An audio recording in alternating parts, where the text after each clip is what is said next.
And that's why they call them the Bash Brothers. What's going on, everybody? This is the Coverbandconfidential podcast, the podcast for cover band musicians and band leaders to learn how to rock more and suck less in Atlanta, Georgia. I'm Adam Johnson. In Greensboro, North Carolina, I'm Dan Ray. This is unprecedented, but we are having another drummer on this week. So 2 drummers, 2 consecutive weeks. They said it couldn't be done. Yeah, listen, anyone who says we're a guitar podcast, obviously, we're blowing that up hard.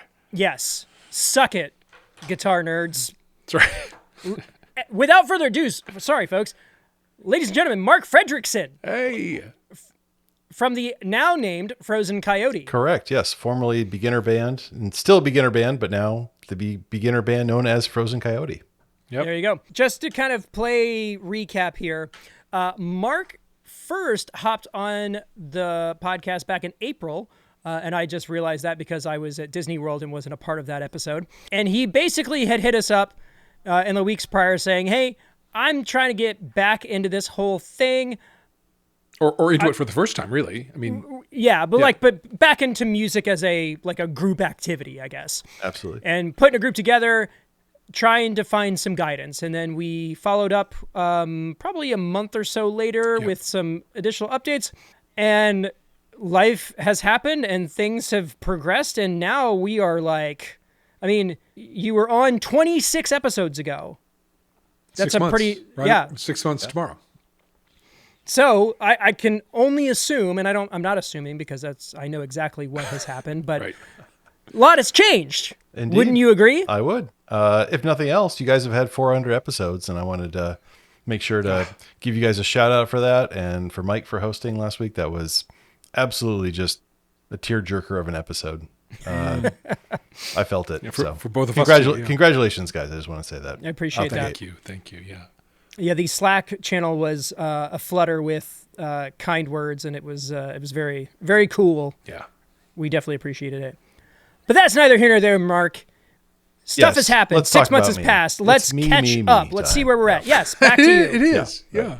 Yeah, so... Take it away. Yeah, so last we talked, we're forming a beginner cover band. I started playing drums approximately 2 years ago now.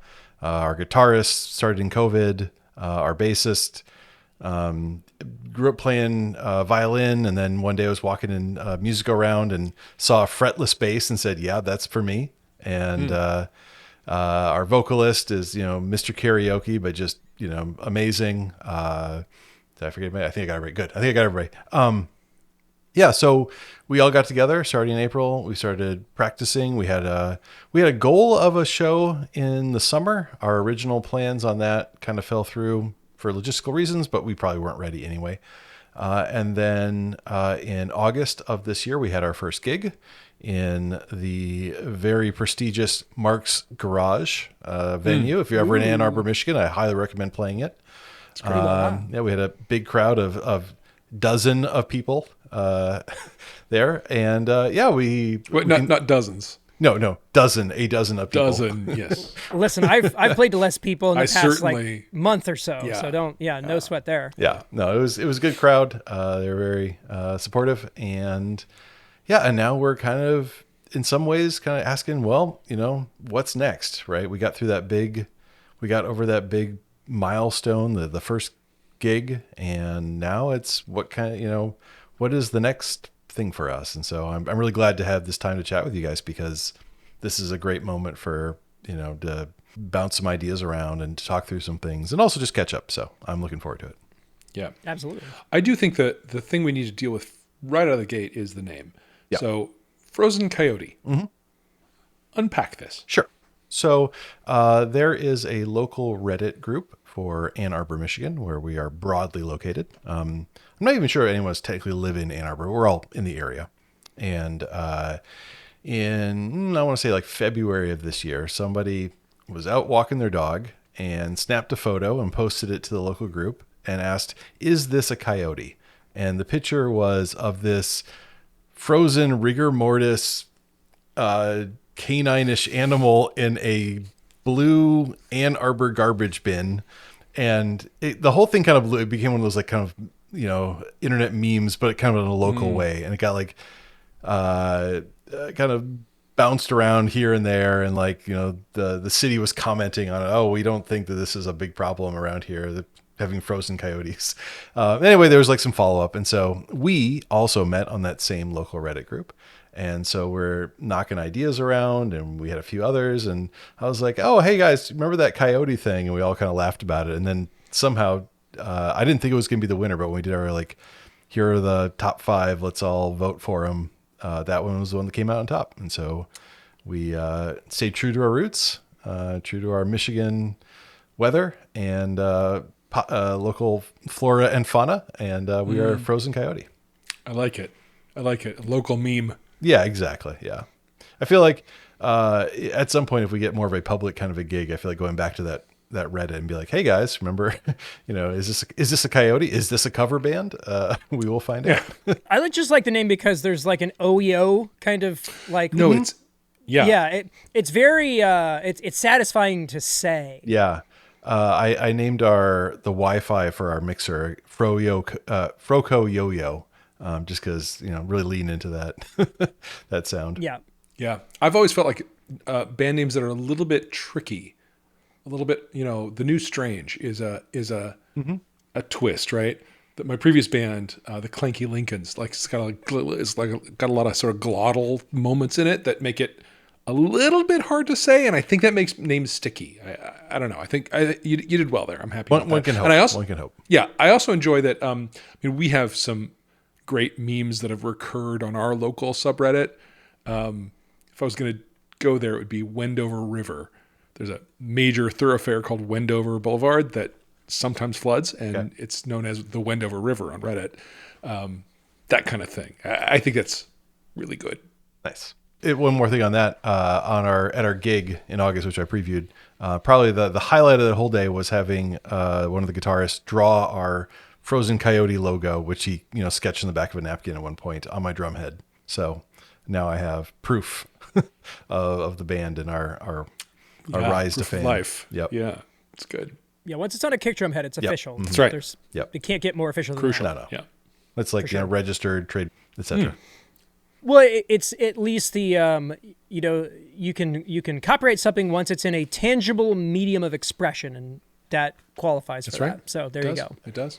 So what else has been going on? Like there's been a lot of gear stuff, there's been a lot of music stuff, there's been a lot of interpersonal stuff. What are the overarching topics do you want to get into first? I mean, I think we would all agree that like kind of almost the interpersonal is probably the most important. So maybe we start there, right? And then if we talk about gear, all for the fun, but you know, I have some questions about gear, but I do want to get into that. But you're absolutely right, and that is a core insight that you surely have brought into this. Some of us had to learn that inside this game. Well, some of us had a certain kind of mentorship in this that others might not have. Fair. had. All right. Yeah. Fair enough. Yeah. So what's been the interpersonal? I think it's direction. You know, we had this idea of a summer gig, and we got there and we did it, and it felt great. And you know, did it go perfect at every single step? By no means. But like, we got through. We had 9 songs, about 45 minutes.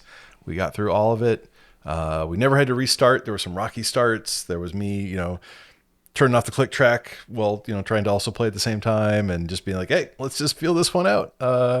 And there are times where we were just locked in the click the whole time, and like we, you know, boom, ended on that big, you know, finale. So like a great event. And then, you know, we had all been working hard, weekly practices. I think when I was last down, we were somewhere in between every other week and sometimes, you know, getting an extra practice, but we went to weekly practices over the summer, and, you know, barring a few things here and there, had, you know, great turnout for all of them. Ran, you know, sprinted through that, and then took a little time, took some vacations.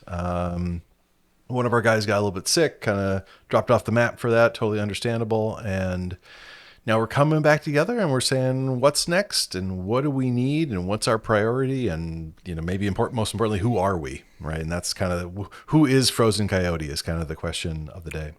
Yeah, I'm gonna sort of give you my meta view of a bunch of the conversations you've started and asked questions about and had people give you feedback on. That's about like, what is the leadership structure of this? What's your own voice in this, because you do have a view, and I have seen you a few times be, I don't know, challenged, but I don't know how to get that view across. I think has been a question. You're putting your finger very much on something. Like, I have a vision for the group. I'm not sure I'm great at articulating that and explaining the things that I advocate for to the group as being the implication of that vision. And at the same time, well, in one sense, I was a guy who advertised in that local Reddit. I was just the first person to post, right? I am one of 5. No one's paying anyone to be there. We're there because we want to be. Who knows if we ever even played a paid gig, right? Like, that's not even a guarantee by any means. And so kind of vaguely putting on the title of music director, like, how do I be first among equals in that way? I mean, I feel even kind of bad about saying that, right? Like, because in some sense it's no more my band than anyone else's. At the same time, I feel pretty passionately about it, and I want to, communicate that and help people. So I think you're right that I find that tension. Yeah, that's the crux of the tension I've seen out of you on the Patreon Slack. Yeah. In these kind of scenarios, like, there tends to be some sort of friction point or some sort of like collision course where the intentions are either communicated clearly or forced out in some way. And you have kind of alluded to there being some friction there about, what everything kind of looks like. Now, has there been any development as far as that part goes? Or do you have any sort of game plan that you've been kind of formulating on how to address those particular issues? So probably I would give credit to everyone else in the group for almost bringing that up more than I have. And so I want to, give them their due for saying, hey, I want to have a voice in this and I want to, contribute to it. So, the kind of the situation we're in, we're kind of getting back together. We're getting into practices. We're starting to pick, new music. And we did actually, kind of sat down and had a who are we kind of a conversation. It was kind of loose. And I think to me, a lot of who we are is the music that we select to play. Let's, speak through that. And so, like, I didn't anticipate the need for this. I probably could have, but I didn't anticipate the need for this more explicit, like, who are we kind of a conversation. And so, if I can hopefully represent their positions as best I can, I'll start with myself. Like me, I want to get our repertoire up, so we can have a longer show and make ourselves more kind of marketable that way. Another player who really wants to focus on quality, wants to really lock in and just be absolutely solid in what we've got already. We've got another guy who's got maybe some ideas for originals. I'm not sure. I don't think he wants to take us all in that direction, but that's something he wants to do as well. We did a little jamming on that the other night. It was a lot of fun. And then we've got another guy who is interested in, like, putting more of our own stamp on things. And even maybe going back and, revisiting everything we've chosen so far and saying, could we redo this our own way? And if not, let's, move it off to the side and focus on new things to make it our own. And then there's one more guy, and I think, he undersells his own abilities, and so he's kind of listening to everyone else at this point. But he wants to play music, and he and I get together a little bit more outside of the show sometimes and play together. And he's got so much energy he wants to put into it. So I want to channel that and respect people's positions. At the same time, I want to get our next gig. And to me, the number one way to do that is to have more music to play. Yep. And I'm not sure how to communicate that I think that this is the highest priority, but it's not the only priority. And so I think, as I was saying to you guys in our exchanges before, I'm looking forward to another therapy session where I can work this out. Yep. So I guess the first thing is that every single one of those positions are valid. Mm-hmm. Yep. Mm-hmm. Each one of those things, each of those directions, totally plausible. Perfectly fine thing to want. 100%. Totally. Yeah. So I feel like, beyond the specific wants and desires, the friction around it really is like, well, what's the next right step? as far as progression goes. And at this point, you're basically standing at an intersection with like 5 potential paths to go on. And, we've talked about this in previous episodes. I feel like this is something that actually you brought up the past couple of weeks, is probably the best way to prompt decisions to be made is to put a date on the book. Just like go and get something confirmed. Yeah. Because the thing about creative projects, especially when you've got multiple sources of input, is that the possibilities are infinite. You could sit there and ruminate on the things you could do to absolute exhaustion. But when there's a deadline, things that are truly important become much more easier to focus on. And the path there, right? You have to find the shortest path between here and there when there are stakes. And so, another Mark's Garage gig would be some stakes, but not super high. Yeah. But if you found a real gig where there was like business expectations on the line, that would be a level of stakes that would have you have to sort this out. Yeah. Oh yeah, for sure. I kind of floated another garage gate and was like, yeah, that's fun. We could do that. I don't think anyone, is they're looking for the next thing. And I'm with them 100%. Like, yeah, for sure. Be at the Civic Center for, the senior hoedown and puppet show or something. And then there you go. Yep. Something. Or whatever it is. Yeah. But whatever it is. Yeah. But something external, something with some public face. Yeah. Now, here's the other thing. Adam is explicitly the band leader of his bands because that's the business structure of it. Yeah. Yep. I'm explicitly the band leader of my bands, and I'm a benevolent dictator. I've said that out loud to them, that I want their input, I want their thoughts. I'm never going to shut them down. But ultimately, at the end of the day, I set this thing up. I own most of the gear. I'm going to make the final call. It's a hard thing to say at this current moment of our world politics, or maybe just our national politics, but in a band, democracy kind of sucks. There's too much potential. Yeah. Frankly. And if everyone has an equal voice and everyone's voice is pulling for something different, you're never going to get aligned. At some point, there's going to be a front runner, whether that is you and Quiet Guy or you and Originals Guy. Like, somebody will inevitably step up. And this is the dynamic in every single band. It is usually 1 or 2 people doing all of, like, most of the heavy lifting, and then the rest of the folks who show up. And that doesn't mean you don't have the how do I say this? The transactional nature of that is actually a benefit, because if you're out there selling the band, making the gigs, making the money happen, then it's like, this is what we're doing. If you don't want to do that, then do something else. But this is what we're doing. Yeah, I mean, it gets pretty simple. I think I have. It's always a little kind of awkward to talk about these kind of social dynamics, but I think I have an outsized voice within the group. But it's not the only voice. And what I want to do with that is I want to use it to listen to others and bring in what makes them passionate about it, because I want them working hard for it and and being excited to be there every week. So I think probably, every band has got to be somehow unique in this way, right? Like how they do it. And maybe there's some general structures that work a little bit better than others. Well, I propose to you that benevolent dictator. Yeah. Right? Never going to shut anyone's voice down. Going to hear everyone. Maybe not going to do what they said, but going to hear everyone. Is a pretty clean way of doing that.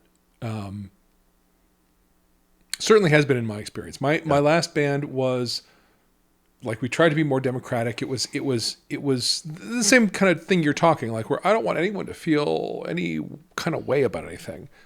And it got us in some really weird places when direction was not aligned. And so in this band, I've just said, we're just not doing that. I'm the band leader, and that's how it is. But I can't do it in a silo. I can't do it from some because there's a lot I don't know, and there's a lot you're going to expose me to musically and venues that I don't, and I want all your input. Like, let's do all that. At the end of the day, like, you're looking to me to more or less handle bookings, more or less handle gear. There's like a lot that I'm going to provide for you, and you can just show up and play, and that's great for you. And if it's not, this isn't the band for you. There are plenty of other bands out there. Yeah. I think actually you might have stumbled onto something I am thinking about, which is trying to invite them to take on more responsibility within the show. I think that's the other way that I think it could kind of go. And I feel like you've had at least one group. I remember they were like very explicitly democratic, and like there was a guy who did the lights and a guy who did the sound and a guy who did the booking and a guy, and a person who, well, not been guys. We've done that. Like have had, like a little bit more clearly, kind of put things out. And I kind of feel like maybe that's somewhere in between, complete, spreading out of responsibilities and, on the other hand, having more of a hierarchical structure. I feel like we're somewhere in the middle. Like, at the end of the day, I don't think I can quite get myself to benevolent dictator. Okay. That's probably just where me versus group, it's kind of maybe where we are, but maybe there's a way to say that the alternative is not even like a threat per se, but saying, that, one model is power and responsibility are concentrated, and then maybe it's, delegated out, versus a little bit more of like an organic, like, hey, you're interested in making all of our songs, be a little bit different. Can you find us some things to work on, styles, like spend some time kind of mapping that out. And hey, you're in charge of the covers that we're going to cover. Yeah, exactly. Right. Yeah. Right. That, if you're passionate about something, by all means, let's do that. And then, maybe that's more of a model that we could try to find. Well, if nothing else, it's a good way to make people put their money where their mouth is. Yeah, that's true. Because they either do these things or they don't. And so that's really going to be the tell. Yeah. If people want to really do it in a particular way, then they should put in the requisite effort to get to that point. If they're not willing to do that, then you kind of know where you stand on things. Yes. And who should and shouldn't be in charge of making decisions or, figuring out follow through on certain things. So, I think that's a really clever way of figuring out what the dynamic of the band is going to be, if that makes sense. Yeah. Because it gives everybody at least the right of first refusal. Yeah, and you learn a lot when they show up week after week with no progress. Right. Right. And also maybe if you can get someone who's like, better at glad handing into the bars to get us booked, that could be a big success if that was not that, me was not that person. Yeah. Yeah, there's got to be some kind of dynamic where, everybody's got something that they're particularly talented at or whatever. Yeah, and I do have the benefit of being that glad hander that's in my skill set. And so it fits well with, like, I'm going to be the one booking your gigs, and so you're inside my domain. If that's more of a team effort or somebody not you, then you're going to need to find benevolent dictator may not work if you're not the source of funds. I feel like we've got a pretty solid handle on at least what direction we're going in. How we want to kind of suss out these dynamics here. Once that's all kind of sorted, then it's really a matter of, the term that I use is casting vision, where if you kind of become the de facto leader based on, the factors we talked about, folks not necessarily stepping up to fill gaps and that kind of thing, where it is kind of on your shoulders pretty squarely. From there, the problem kind of solves itself to a degree. Yeah, no, I'm happy to take on things, and I will go glad hand in the bars and, try to channel Dan Ray on my shoulder. That I can do that, and I'm willing to do that. I just think I had this moment of insight when we're talking. I feel like that could be our thing. Like maybe we can just figure out where our passions lie and Voltron together to make a really great band. And I imagine there's still going to be conflict there. Well, let's get back to the disagreement. Okay, I think in terms of the distribution of labor, like that's the Pork Tornadoes model. Yeah.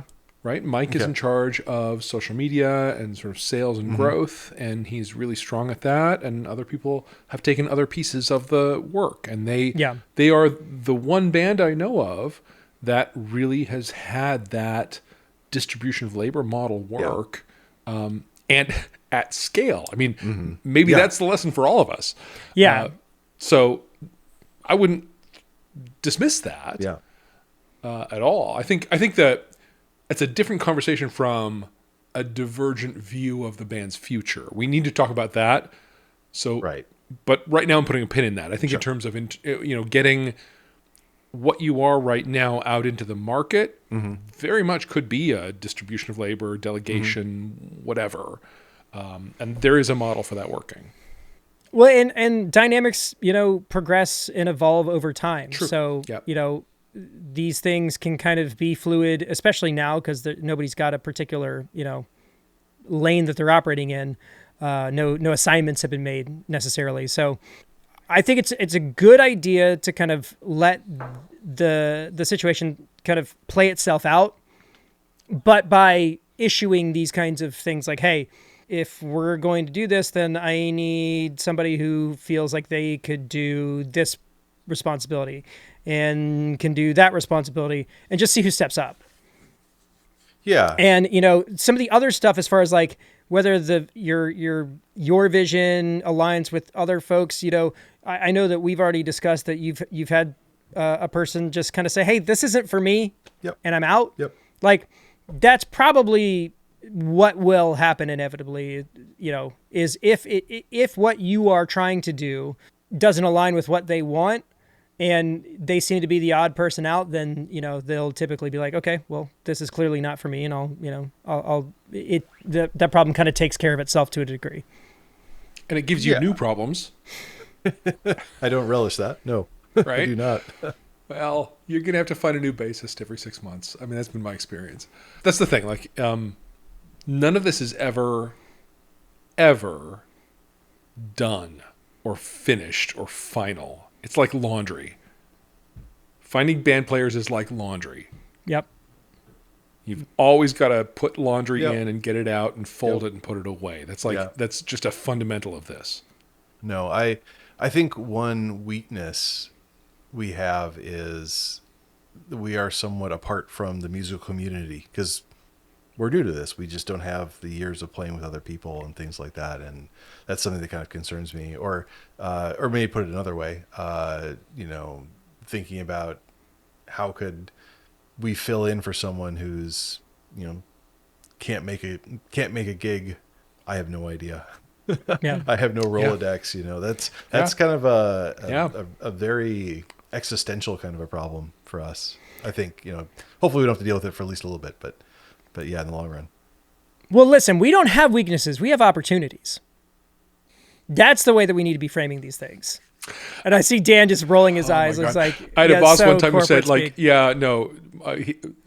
I worked for a guy who our mutual boss refused to have you don't have problems, you have opportunities. And my boss, who was between us, said, all right, fine. We have an insurmountable opportunity in front of us.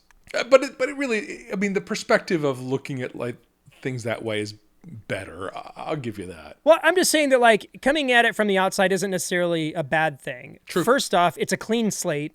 You don't have to worry about somebody's reputation kind of tainting or tarnishing the reputation of everybody else. You do have to kind of introduce yourself to the environment, and that doesn't necessarily have to involve going to bars and shaking hands with bookers and that kind of thing. It could just be as simple as going to shows and introducing yourselves. I think it would be a good idea just for a band field trip, go to, one of the bigger groups in your area, go see the show together, observe what works and what spins you could put on things. And, the really successful projects aren't necessarily the most innovative, but they are the ones that are observant of the thing, like the way that bands in their market operate, and they kind of aggregate good ideas from all of these different sources to put together a unique product, which is basically just a, compilation of other people's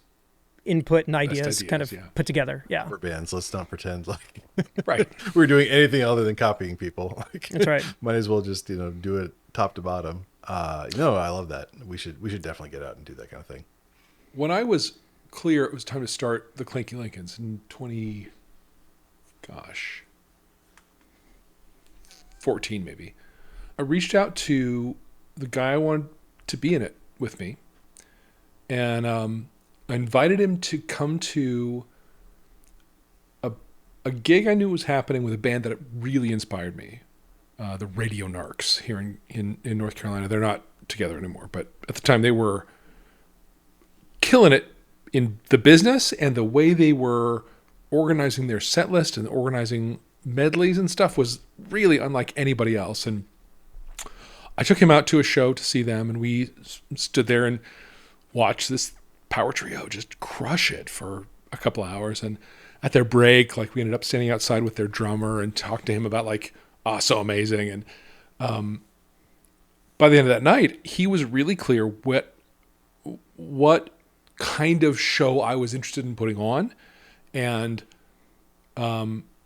we really built a thing that kind of emulated that, while those guys were kind of falling off a cliff. They'd been doing that for 4 or 5 years, same show 5 or 6 times a week, and they were all three of them were really done with it, which left a gap for us to move into because we designed ourselves to be in emulation of them. Yeah. But it was a really good thing to take my main partner, and if there were other key people that I knew of, then I would have taken them out to see the thing that was really calling to me to put on stage. I think it's a great idea. Well, and it's also kind of like it's going to do the thing where it shows what people's motivations and priorities are, and will help further narrow down whatever focus needs to be addressed. Yeah, anyone you take out to that who's like, I don't know, they were okay, or the folks who were like, nah, I can't make it. Or, it's not. Yeah, not for me. It's gonna make some snide comment about I don't listen to live music, and I was like, wait, when was the last time that I went to well, fair, right? Any other show? Yeah, good call out. Yeah. No, we've been sending each other covers, just texting back and forth. Hey, here's a cover of. Well, that's probably how you you got do it back these or days. something. Hey, Yeah, it's sure, fun. yeah. Let's try this one out, or what does this look like? And that's. Hey, have you seen the Jonathan Colton cover of Baby Got Back? That is the classic. No, I will go. It's not a video. It was way pre-COVID. He was up, but it's an acoustic, really gorgeous cover. Jonathan Colton is the guy who did "Still Alive," the song from the end of the first Portal game. Oh, okay. And he does a bunch of crazy stuff. He's one of my favorites. But he did an acoustic cover of Baby Got Back that was my entry to him, and it was gorgeous and tender and sweet and still really brought out like the big feeling butts, of that but I cannot song. lie. Deep and was abiding adoration of posterity. Yeah. It was really yeah. You should check it out. It was the dynamite hack approach, where you take a pretty hardcore gangster rap song and make it an acoustic ballad. Sweet ballad. Yeah. Gin and Juice was one of the ones that kind of the gourds. The gourds, yes, indeed. Yeah. Okay. I feel like we've got a pretty solid handle on next steps in that scenario. So the priorities are going to be try and get a gig booked that's got some stakes to it, schedule a field trip to go, do some opposition research. I'm sorry, opportunity research. Thank you. There you go. And see who steps up to the plate. I think it's worth talking about the divergent next steps too, because you wrote those out in chat to us, Mark, and you kind of talked through them just a minute ago. So there's somebody who is you're like, get us 2 hours so we can do a frickin' gig. Yeah. Somebody else is, okay, but it needs to be quality. We really need to dig in on having it be good. I'm not sure those two things are in opposition to each other. It's just a matter of the time you're willing to invest. Yeah. Third person is let's add covers. And you wrote literally in this thing because those will be wanted by venues. Originals, if Sorry. to clarify. Add Add originals. originals. Yeah, because those will be wanted by venues. Should we pause here to just say they won't? Yeah, they won't. Yeah. It's not a thing. It's not a thing. Person C says, scrap the set list, reinvent all covers. That's a valid thing, but it's not this band. Yeah, I guess the question with person C is, what is it about the songs that you're currently doing that you don't feel is effective or, marketable, and see what they are looking for, I guess, or what they suggest. Yeah, I think to some degree it's just a matter of like personal fulfillment. We're doing art, which is based on the art of others, and he wants to, contribute to that and have his own stamp on that. Again, maybe I'm putting words in his mouth, but he doesn't want to be a jukebox, right? That's that kind of, he wants to go a step further, and which I can absolutely respect. We've said many times on this podcast, there's the art involved in taking a song and reproducing it as very closely as the recording as you can. That takes a lot. Audiences don't necessarily know it, but it takes a lot. Then there's taking an original, making it your own in a way that's clever and great. And that's an art.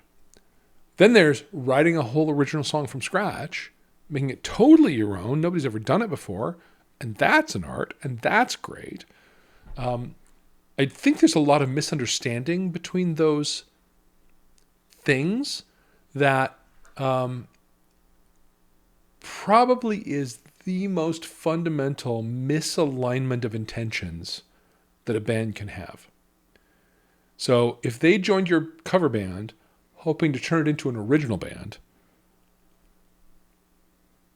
we got an episode for that. There's a whole thing about that, right? So that's a thing, I think, as the person who put this together in the beginning, whether or not you're willing to call yourself a benevolent dictator, I think that's something you need to address in a pretty decisive way. Because what you're saying is that I'm counting at least 3 people who are kind of on your side as far as like, let's keep kind of going in this direction, even if it is like slow down to, really lock in, that's still going in that same direction. Right. So at some point there is going to be some sort of, leverage situation where you've got more people wanting to go in one direction than the other. And then it's up to the odd man out to decide whether, they're willing to compromise and do that, or if it's just not, if this isn't the vibe that they're looking for. I guess the initial addressing part is probably B and C are kind of the tough ones that we've got to kind of figure out. Yeah. And what I'm hoping for is that it's not A or it's not, not A or B. Let's not use letters again, but it's not one option or another option.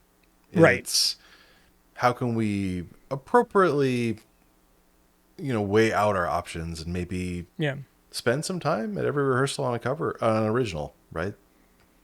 Why not, right? Yeah. We can grow as musicians and add it to the set list, and it will just be a really deep cut that nobody knows, and at the same time, like, I think the number one thing is we need another gig, right? That's priority number one. And how do we get there? Yes. How to get the second gig. How to get the second gig. Or I guess the better way, the way I like to, how to get your next first gig. Well, that's the thing. Like, respectfully, Mark, the gig in your garage.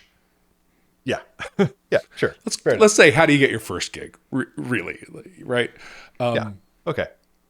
And it does take networking. It takes communication. It takes reaching out. It takes a bunch of things. And it's also taking, with the Clunky Lincolns, I remember we went on a Saturday afternoon bar crawl Saturday afternoon is when managers are around in bars.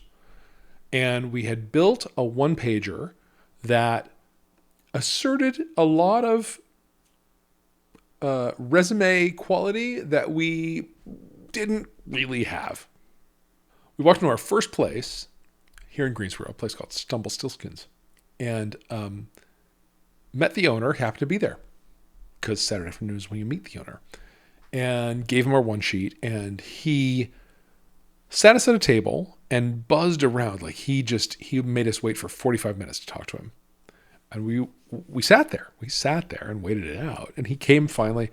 Gosh, guys, sorry. Oh, appreciate. Oh. And looked at our one sheet and he said, man, nobody shows up with these. This is great. It was full of nonsense. I mean, it was full of aspirational, what would you say? Nonsense. But he looked at it and it looked professional because I designed it and I have a bit of a design background and it looked like we meant something. And he brought his calendar out and he flipped through it and found a date and we agreed to it and put it on. And my bandmate said, listen, why you got that out? Just put us down for a second date. If you hate us in the first one, fire us for the second one. Don't care. But let's get a second date. He was like, all right. And he found us a second date. And we booked 2 dates. We walked out of there, our first bar crawl booking effort with 2 dates on the calendar. And we were very proud of ourselves. That second date, was my Did first you get fired? No. I fired our bassist after the second one. And never played there again because of how that went. But that's the kind of thing you got to do. That's what it's going to take to get a first real gig, is a bunch of sort of bar crawl contact, hey, here you do live music here. I have a band. Who do I talk to about that? Talk to the bartender, talk to the host, talk to whoever it is. I have never seen a purely email approach work for that. I really feel like a physical, a hand is up. Go ahead, Adam.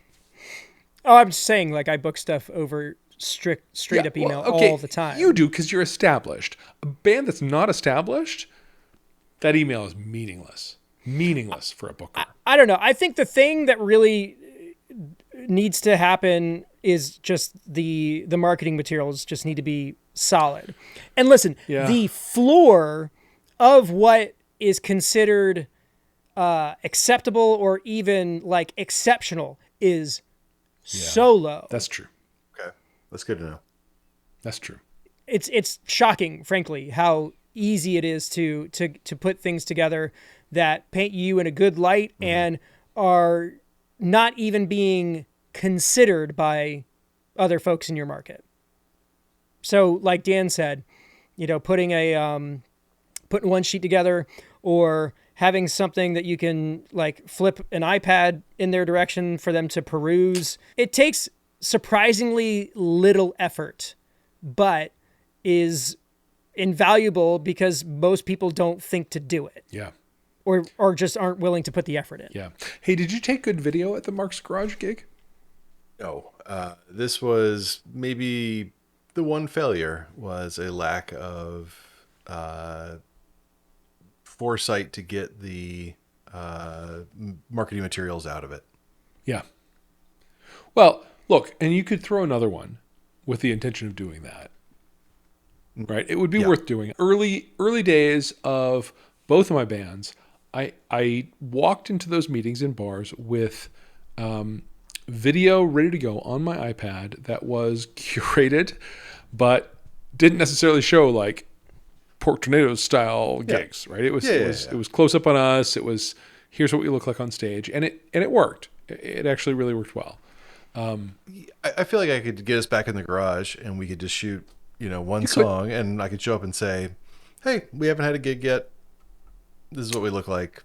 Good. Don't say we haven't had a gig yet. No, this is the point. All right. Is a fake it till you make it kind of proposition. Okay. All right. We're looking for our next gig. Yeah. Okay. Yeah. I've leaned into we're the newest whatever in town, as a way of sort of not feeling like I was totally lying about that. I wouldn't say looking for our first gig. Yeah. Yeah. Maybe we could have like a Patreon only episode where you play the Booker and I play myself. Yeah. And we do like a role play of like, Yes. something like that. That'd be pretty hilarious, actually. We've actually been, there's a topic that surely will come up on the podcast later that Paul Kent actually reached out to us and said, Paul Kent was the former co-host of the Gig Gab podcast, and said, you guys should do an episode or a series of episodes that's about interviewing bookers. And it's a thought we've had before, but it's a thing we probably want to do because I think a lot of bands misunderstand what bookers' intentions are, what they need and what they want, what they're looking for, what it is to be a bar manager looking to fill a calendar. Right. And you got all these people coming at you. Sort of how do you pick? How do you manage all of that? I think it's a really interesting conversation. So we will certainly do that. Well, I think that is a perfect set of objectives and things to kind of work through. And I think we've got our marching orders to a degree. Yeah, socially at least. For sure. Yeah, I do want to ask about gear because Mark, you're the first starting up from zero band that I've ever seen say we're going to do in-ears and tracks from the jump. So how's all that been going? I think it's going well. I really think so. To be clear, this is me having binged Coverbandconfidential and Right. other similar sources. Because it's like, all right, I'm doing this. I'm going all in on it. And, if I took away a few things, it was like, get a gig early, wear in-ears, and, don't dance in the dark. We're working on number 3. Yeah. So it's been going well. So on the advice of the Patreon group, I purchased the X32, and nothing but good things to say about that thing. Absolute rock solid. And I think it's been at least seen as not a burden, if not an advantage by everyone else in the group. Not a big deal to do that versus not. So we're in the, this is one of those positive things about having a new group is like nobody's coming with baggage. No one says I've always had a wedge monitor, or I've always had my my Marshall stack behind me. So those kind of preconceptions aren't there. And so I'll wear headphones and we'll run it out the PA. Sounds great, and then we don't have to worry about feedback from the singer's monitor and blah blah blah. Like that seems to be going pretty well. I think at the same time, it's a little bit of a thing where like I've managed a lot of it, so it's a little bit of a black box for other people. So that can be a little bit alienating, I think. But everyone's got MixStation on a phone, and they know which channel to connect to, and they can twiddle things for themselves. And I don't think our time spent chasing down bugs has been any greater than having a tube blow or something like that. So yeah, I think that's been going well. Good. Yeah. Good. And are there any particular paths or side quests you're kind of wanting to go down as far as that gear goes that you're wanting to prioritize or kind of considering? So I've been thinking about MIDI, trying to set up some sort of system in which, so at the gig, I triggered our click and our cues out of Reaper on my laptop, going into the X32 out to in-ear, wired. Everyone's on wired in-ears, I should say. Yep. And in the future, could we have that same triggering system? Also, send out a MIDI command to the floor, the modelers to set a particular patch. And I just started using some digital drums to replace my other system. And if I want to do a different kick, I trigger that. Or in the long run, when we get to lights, doing different light patterns and things like that. So it's not something I've spent any time at all like investing in, but that would be my next big hill to climb. So the good news is you're already using Reaper, so the actual mechanics of adding MIDI to whatever it is you're already doing is pretty straightforward. All you'll need is probably the hardware to get it distributed to whatever devices you need it to. We're also kind of in the same boat, but we had moved away from Ableton, and now we're going back to Ableton, and so all of these conversations are being had again. So you're already set up for success in that particular scenario. So it's good to start where you're at, because the alternative is staring back at your 200 plus song catalog and going, I've got to do presets for all of these.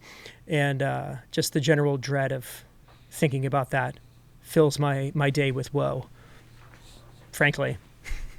Right. Yeah. In another life, I was a software developer, and that's kind of the now you have to go back and write tests for everything you've done. If anyone has that background, then they'll feel that pain. You just triggered my PTSD. Thank you. Yeah, the fact that all three of us are in development is it's a very, very prescient category. What is the word I'm looking for? It doesn't matter. Doesn't matter. Okay, so we got MIDI sorted, and folks seem to be on board, and so it's just, I guess we're getting our reps in, and we've got our marching orders, right? Yeah. We got stuff to do and songs to learn, and yeah, I'm excited. This is fun. Not that I wasn't excited before we started this call, but this is always fun to talk about, and gets me excited to go back and be like, hey, yeah, we got something worth working for here. Let's do it. Good. Awesome. Well, Mark, once again, thanks for just being willing to share the journey and being transparent and working through this stuff. It's very easy for us to kind of look past the impact that these kinds of experiences and sharing them can provide for folks in this community.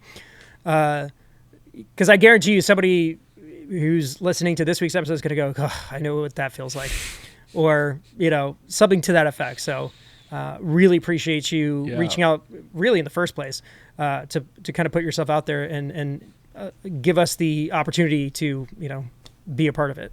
Thank you guys for talking with me. And I think, as I said early on, I've had the benefit of some strong mentorship, and I definitely appreciate it. Well, don't let the look and experience fool you, because this episode has been an absolute disaster for me on my end. Technically, there have been some challenges. Yeah. Cool, folks. Well, thank you again for tuning in. Couldn't do it without you. Wouldn't want to if we had to, and we don't, because we're where we're at. Yep. If you'd like to support the show, you can do any of these things, but I'll go ahead and call it for this week. In Illinois, Georgia, I'm Adam Johnson. In Greensboro, North Carolina, I'm Dan Ray. In Ann Arbor, Michigan, I'm Mark Frederickson. You've been listening to the Coverband Confidential podcast for the week of October 31st, 2025. Happy Halloween, folks.